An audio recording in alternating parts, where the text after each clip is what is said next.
अल्हम्दुलिल्लाह नहमदुहु व नस्तईनुहु व नस्तगफिरुहु व नु'मिनु बिही व नतवक्कलु अलैहि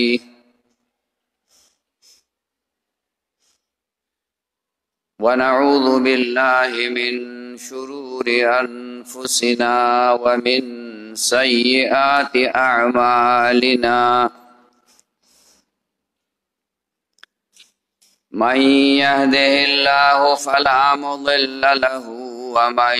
युद्लिलहु फला हादिय लहु व नशहदु अल्ला इलाहा इल्लल्लाहु वहदहु ला शरीक लहु व नशहदु अन्न सय्यदना व हबीबना व रहमतना व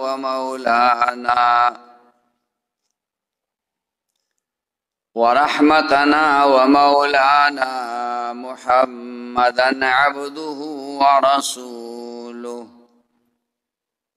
अरसलहुल्लाहु इला काफ़्फ़तिल लिन्नासि बशीरन व नज़ीरा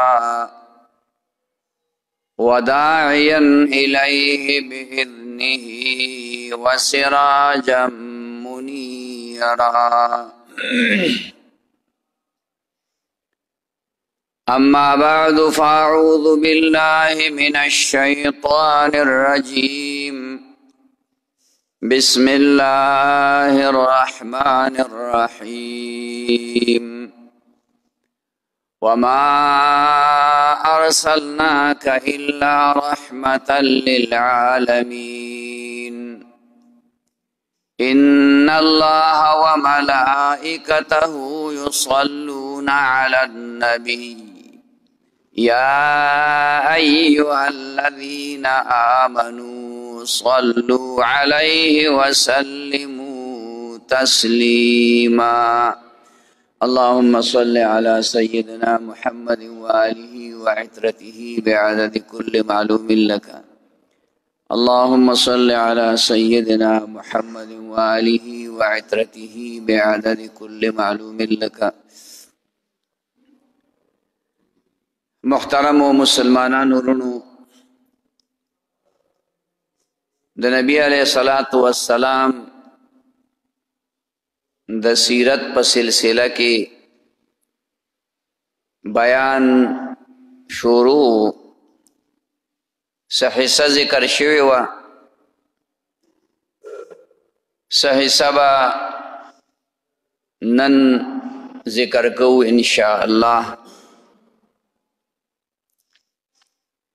मखके दा खबरा तेरा शुआ चे नबी अलैहिस्सलातु वस्सलाम द मक्के मुकर्रमे न हिजरत को मदीने मुनव्वरे ता औ प कुबा के सौरज़े तेरे कड़े चे दा द मदीने मुनव्वरे ना 100 किलोमीटर बाहर यौ कले दे अल तकी यौ जुमात जोड़ को चागे ता मस्जिद कुबा वेले की औ बिया चे कल दा अल्लाह हुक्म मिलाव शो नो दागिन बाद मदीने मुनव्वरे ता नबी अलैहिस्सलाम सरद सहाबा किरामो तशरीफ योड़ो। द मदीने मुनव्वरे खलक बरोजाना बाहर रावतल और इंतजार बेकौ चिकलबा नबी अलैहिस्सलाम दलता तशरीफ राउड़ी। आखिर गौरस हम रागला और नबी अलैहिस्सलाम मदीने मुनव्वरे ता तशरीफ योड़ो और द हजरत अबू अय्यूब अंसारी रज़ियल्लाहु ताला अन्हु पुकूर के देरशो चिदा प हकीकत के द नबी अलैहिस्सलाम खपल कोरो सौना काल मख के पदेलार د یمن یو بادشاه تلی و، ښه سړی و. هغه سره علماء کرامو په سوونو باندې هغې ورته وي چې مونږ دلته پرېږده، دا هغه ملک دی چې دلته به د آخري زمانې پیغمبر آخري خاتم النبیین صلی الله علیه وسلم هغه به راځي او هجرت به کوي. نو هغه نبی علیه السلام په نوم هم یو کور جوړ کړو. دا خبره تېره شوله. نبی علیه السلام په دغه کور کې دیره شو او بیا اولنی کار داو چې د یهودو خلک راتلل او د نبی علیه الصلاة والسلام نه تپوسونه کول. چونکه یهود هغه خلک و چې هغه د علم خاوندانو، د تورات عالمانو، پویه ورسره وه او تورات کې د نبی علیه الصلاة والسلام ټول تاریخ ذکر و، ټول تعریف پکې و، نښې نښانې علامې چې یو کاڼیجن ځمکه بطحا کې به نبی علیه السلام پیدا کیږي او بیا څه وخت پس به نخلستان ته هغه علاقې ته هجرت کوي چې هلته د کجورو باغونه دي. نو هغوی په یقین سره پیژنده، خو بعضې خلکو په ضد او عناد ایمان را نه وړو. د ټولو نه اولنی سړی چې د نبی علیه السلام خدمت کې حاضر شو ابو یاسر ابن اخطب د هغه نوم و. هغه نبی علیه الصلاة والسلام ته راغی او د نبی علیه السلام نه تپوسونه وکړو چې ته محمد صلی الله علیه وسلم وی چې آو تا الله رسول را لېږلی آو. یعنی دا هغه وخت د نبی علیه الصلاة والسلام په رسالت باندې چې څه علامې وي هغې ته وتپوسلې. بس هغه فورا ایمان راوړه، مسلمان شو، بیا خپل قوم ته لاړ او هغه قوم ته وی چې دا کم سړی د مکې مکرمې نه راغلی دی او دی چې څه کلام وی او څه خبرې کوي نو دا د تورات سره یو شانتی دي. تورات هم د الله پاک د طرف نه موسی علیہ السلام ته کتاب ورکړی دی او دا دی چې څه وی دا هغه یو شانتی کلام دی. د هغه بل رور دی حیی ابن اخطب، هغه ایمان را نه وړو، هغه نافرمانی وکړه. بیا په دغه یهودو کې د ټولو نه لوی عالم هغه عبدالله ابن سلام. عبدالله ابن سلام رضی الله تعالی عنه چې څنګه د نبی علیہ السلام خدمت کې حاضر شو نو نبی علیہ الصلاة والسلام نے هم دقه تپوسونه وکړو او ایمان راوړ، مسلمان شو. نبی علیہ السلام د قرآن تلاوت کو هغې واورېد نو فوراً متاثر شو، اثر پہ د قرآن مجید د تلاوت وشو نو مسلمان شو. بیا نبی علیہ الصلاة والسلام نور یهودو ته چې هغه د هغه د برادرۍ خلکو او په هغې اعتماد او په هغې یقین و هغې پسې کسان ولېږل چې راشئ د خدای بندګانو ایمان راوړئ. هغه څه کسان راغله. نبی علیہ السلام د عبدالله ابن سلام په یو کوټګۍ کې بند کړی و، یو کمره کې بند کړو. نو دیته نبی علیہ الصلوۃ والسلام ته تاسو کو چې تاسو ایمان راوړی. ګوره تاسو سره کتاب دی تورات او هغې کې زما ټولې نښې نښانې شته او تاسو ما یقینا پیژنئ چې زه د الله پاک رسول ما د الله پیغمبر ما. نو تاسو ایمان راوړئ. خو هغې ایمان نه راوړو. نبی علیہ الصلوۃ والسلام ورته وی چې که په تاسو کې لوی عالم څوک دی، لوی پوهه سړی ستاسو محبوب ستاسو چې په اعتماد وي دا څوک دی؟ وی چې عبدالله ابن سلام. وی که عبدالله ابن سلام ایمان راوړي نو بیا به څنګه تاسو به ایمان راوړئ؟ وی دا کیدی نشي چې هغه ایمان راوړي، دا نشي کیدی. اوس هغه خو دننه ناست دی او دی وی دا نشي کیدی. نبی علیہ السلام وی نه دا خبره په ځای پرېږدئ. خو که چرته هغه مسلمان شي هغه ایمان راوړي نو ستاسو خیال به صحیح، ستاسو رای به صحیح، تاسو به څه وایئ؟ هغې وی اول خو دا کیدی نشي. وی دا سړی څنګه سړی دی؟ وی دا ډېر بهترین عالم دی، دا ډېر پاکباز انسان دی،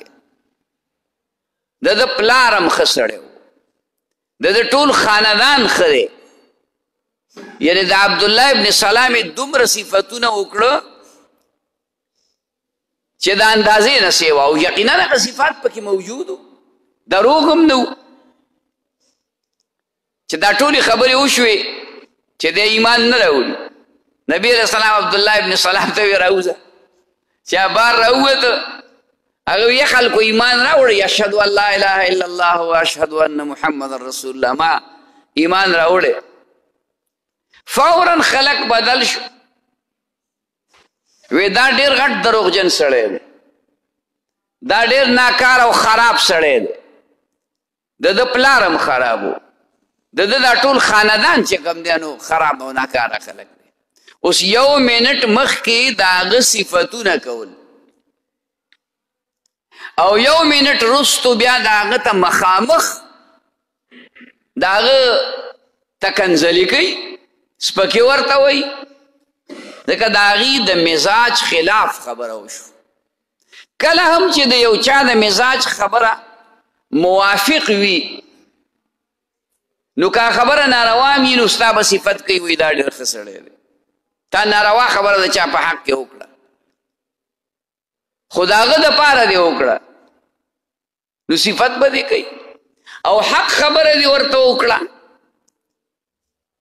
قرآن او د حدیث خبره دې ورته وکړه نو بیا به دې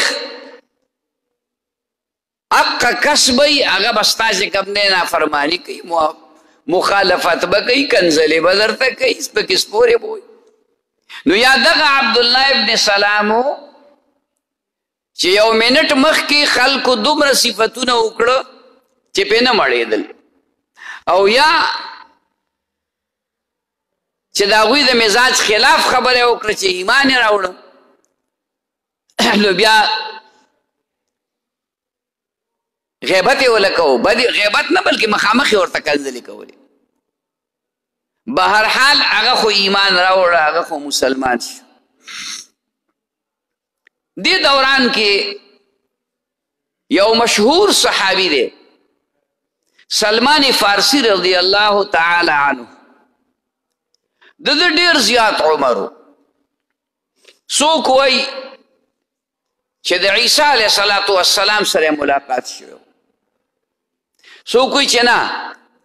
د عیسی علیه السلام سره خو ملاقات نه و شوی، خو د عیسی علیه الصلاة والسلام د شاګردانو سره چې هغوی ته حواریین ویلی کېږي، لکه څنګه چې د نبي علیه الصلاة والسلام ډایرکټ شاګردان هغوی ته صحابه کرام ویلی کېږي، نو د عیسی علیه السلام هغه شاګردانو ته حواریین وي، سپینې کپړې به یې اغوستې، باطن یې پاک. نو هغې سره د چا سره ملاقات شو؟ نو یو روایت دا راغلی چې 350 کاله عمر او مشهور او صحیح قوي روایت دا دی چې 250 کاله عمر دا 250 کاله په دې امت کې ډېر لوی عمر دی 250 کال لږ عمر خو نه دی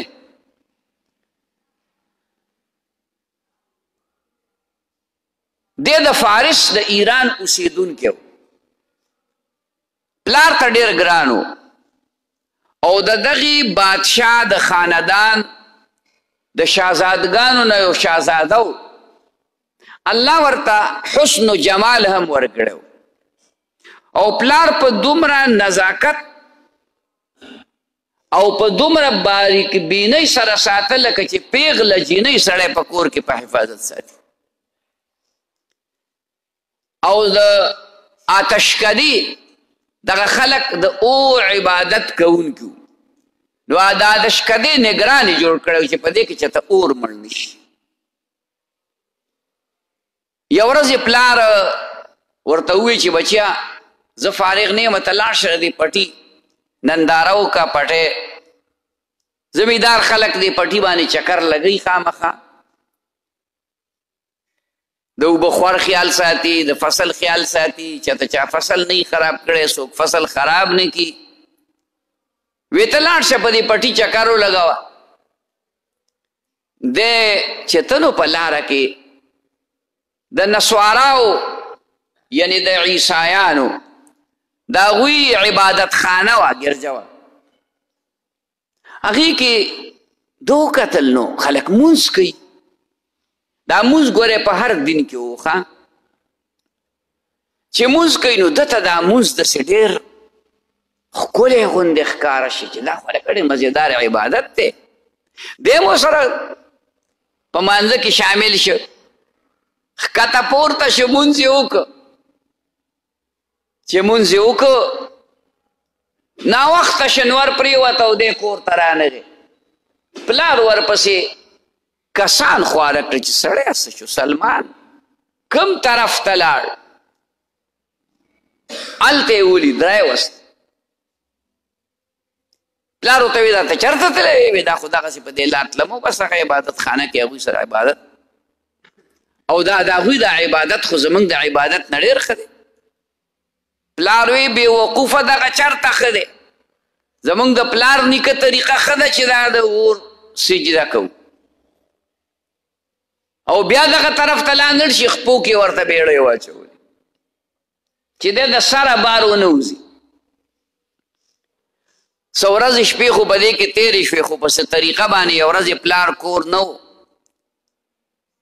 بس دا هغه بیړۍ په هره طریقه چې خو کلاو کړي دي او ایسته راتښتېدلی د کور نه وتښتېد نوجوان دی چې د کور نه وتښتېد شام ته ورسېد په شام کې یو بزرګو دورنګه سړی و دی د هغه سره دیره شوی او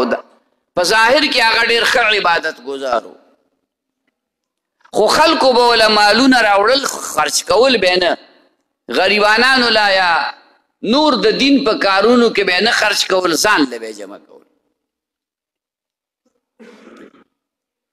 دته هغه سره دا وخت تېرول لږ غوندې ګران ښکاره شو مړ شو چې هغه کله مړ کېده نو ده ورته ووایي چې ته خو مړ کېږي خو ستا نه پس ته ما ته یو داسې عالم وښایه چې زه لاړ شم او د هغه سره تېره شمه د هغه نه څه زده کړم هغه ورته یو بل عالم وښودو وی چې زما نه وروستو به همدلته په دې ګدۍ باندې ناست دی چې کله مړ شي هغه خلکو ته یې ووایي چې بهی راشئ اوه خومان یې د سرو زرو ډک کړي خلکو چې وکته خو رښتیا دا خو د دین په جامه کې دنیادار سړی و دوکهباز و نو هغه یې په مړوني باندې بې عزته کړ او هغه مال یې راواغسته او هغه چې کوم دی د دین په کارونو کې ولګو او غریبانانو باندې تقسیم کړ دا نوی سړی چې کله د ده په ځای باندې کېناسته د ده قایم مقام شو هغه بزرګ سړی و پاک سړی و نیک صالح سړی و حد درجه نو چې کله د هغه د وفات وخت رانږدې شو نو سلمان فارسي ورته وایي چې بهی ستا خو د وفات وخت رانږدې دی بوډا یې ضعیف عن قریب د دنیا نه تلونکی له مرګ خو څه پته نه لګي زما هم خو ظاهر حالات داسې دي د دې نه پس به زه څه کوم چېرته لاړ شم ما ته څه لار وښایه وایي داسې به وکړي چې زه مړ شم نو بل په نسواراو کې او په یهودو کې حقانی عالم پاتې نه دی ته سیده ځان ورسوه عربو ته او په عربو کې یو علاقه ده نخلستان د کجورو ملک هلته لاړ شه او نښه پته یې ورته وښودله چې دا به داسې لاړ شي او داسې به لاړ شي او داسې به لاړ شي لاره کوسۍ ورته هم وښودله او د ځای تعین یې ورته هم چې کوم دی نو وکړو دی راغی ده په دغه وخت کې خلکو وله څه صدقې یو څه بل څه ورکړي نو څه ګډې بیزې غوا میخې جمع میخې خو نه وي هغه زمانه کې وطن کې څه غواګانې او څه ګډې بیزې جمع کړې وې څه پیسې ورسره وې یو قافله راتلله دا اوس چې ورته موږ سعودي عرب وایو دې ته دلته قافله راتله ده ورته وایي چې بهی دا ما سره چې کوم شبار مېلمه سره ته وایي ما سره چې کوم مال دی دا زمانه واله تاسو یې زمانه واخلئ خو ما ځان سره ملګری کوي ما ته لاره کوڅه نه ده معلومه ما ورسوئ هغې ویې ډېره ښه ده مال هم ترې واخسته او چې کله مدینې منورې ته رانږدې شو خلکو ته ویې دا زمونږ غلام دی ایستی خرڅ اوس غلام خو نه و بلکې هغه شهزاده و په حقیقت کې خرڅ یې کړو 10-12 پیرې دی خرڅ شي ځکه چې لږ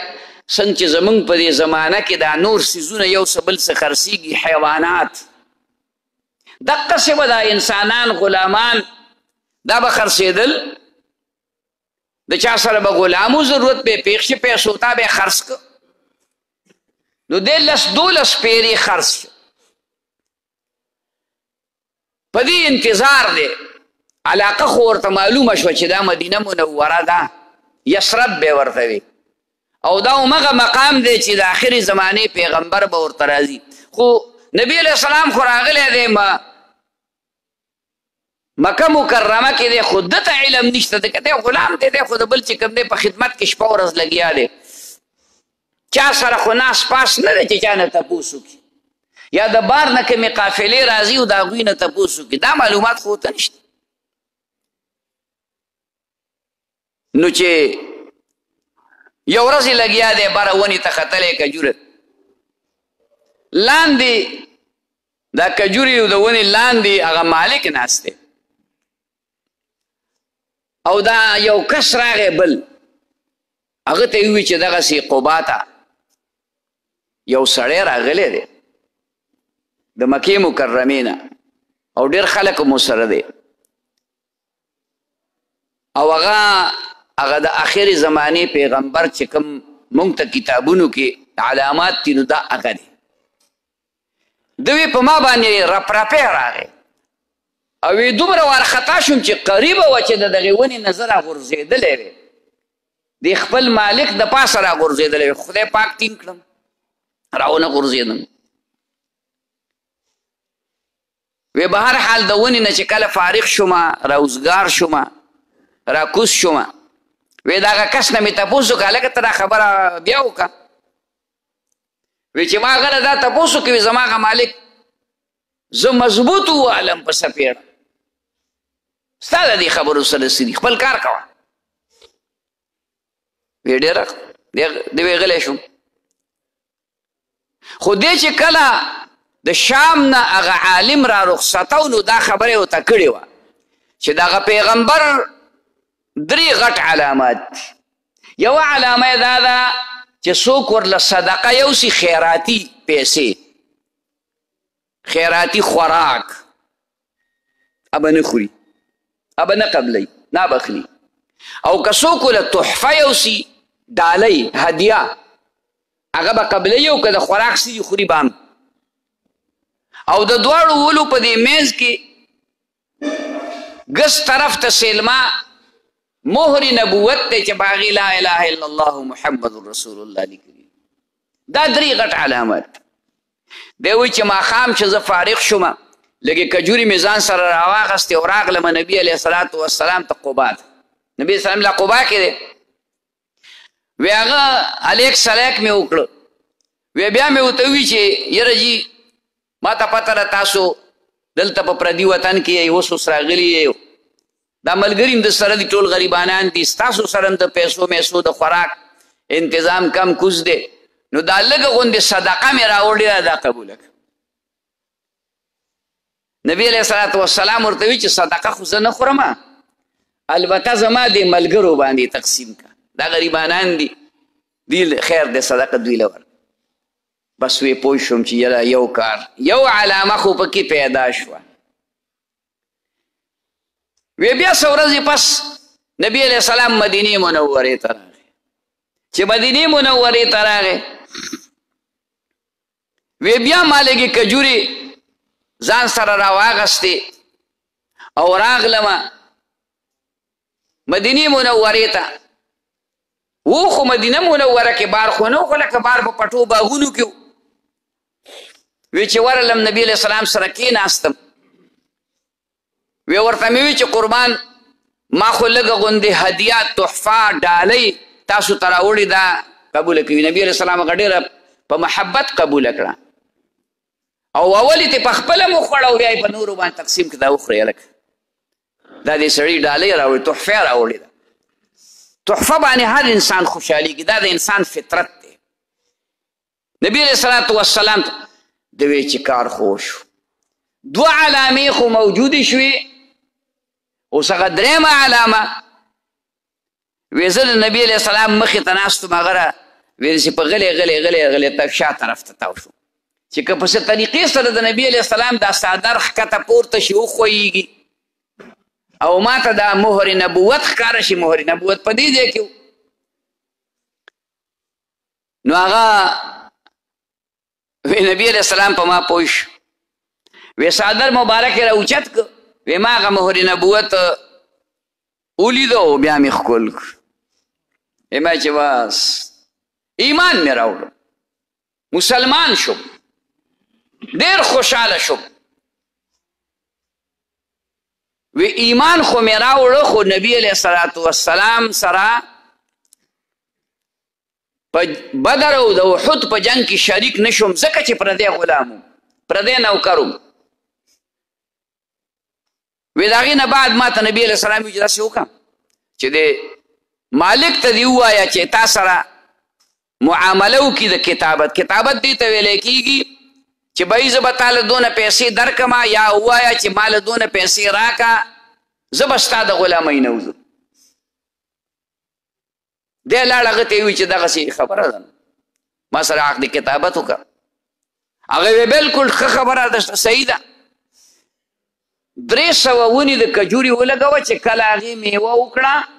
ته به ازادي او 40 اوقیه د دې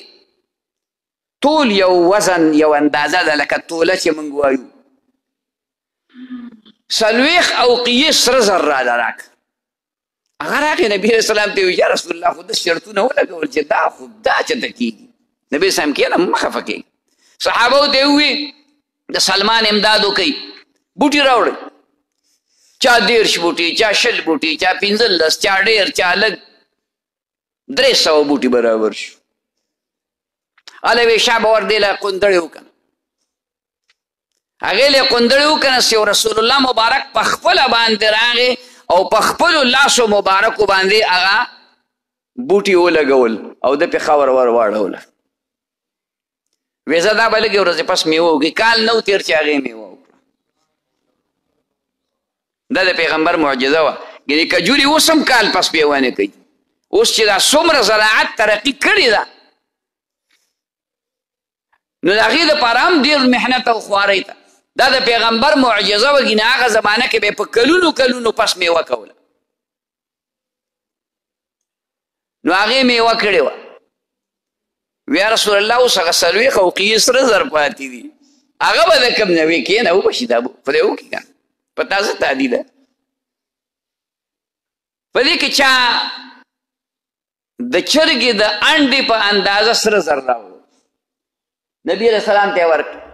نبي علیه السلام ته یې دا واله یو څه یا رسول دا خو ډېر لږ دي دا خو 40 اوقیې نه دي دا خو د هغې په نیم هم نه دي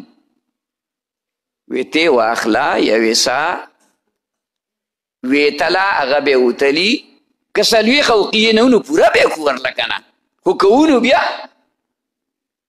ده وی چې ما وتلل پوره 40 اوقیې وختل او بیا مې هغه ته یوړل چې بهی دا امانت دی واله چې هغه وتلل شی لږ دی او دا دروند دی عجیبه غوندې خبره ده دا ناشنا خبرې دي دا ټول معجزې د رسول الله مبارک صلی الله علیه وسلم بهرحال سلمان فارسی د هغې نه بعد آزاد شو او بیا د نبی علیه السلام مجلس کې به هر وخت و او د هغې نه بعد د خندق په جنګ کې اولنې د نبی علیه الصلاة والسلام سره د کفارو په مقابله کې باقاعده ملګری و دا واقعات د دې دپاره بیانو چې د رسول الله مبارک مقام او مرتبه او شان هغه خو ډېر اوچت و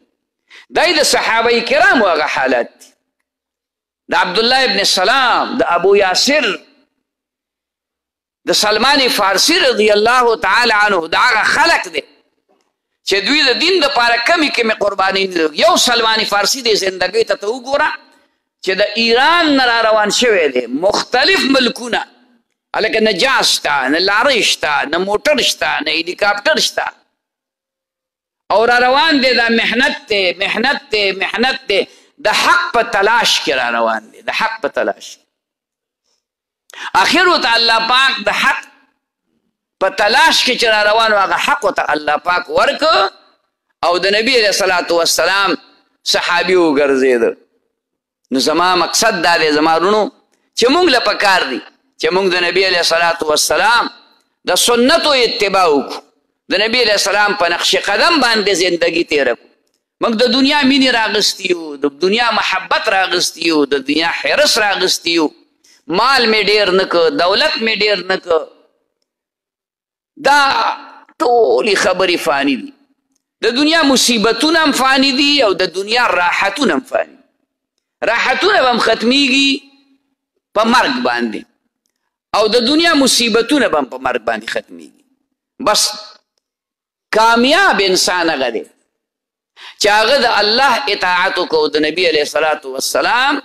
د سنتو مطابق زندگی تیره کړه الله دې موږ ته عمل نصیب کړي وآخر دعوانا ان الحمد لله رب العالمين دعا کی ربنا آتنا فی الدنیا حسنة وفي الآخرة حسنة وقنا عذاب النار ربنا لا تؤاخذنا إن نسينا واخطأنا ربنا ولا تحمل علينا إصرا كما حملته على الذين من قبلنا ربنا ولا تحملنا ما لا طاقة لنا به واعف عنا واغفر لنا وارحمنا أنت مولانا فانصرنا على القوم الكافرين وصلى الله تعالى على خير خلقه محمد وعلى آله وأصحابه أجمعين آمين يا رب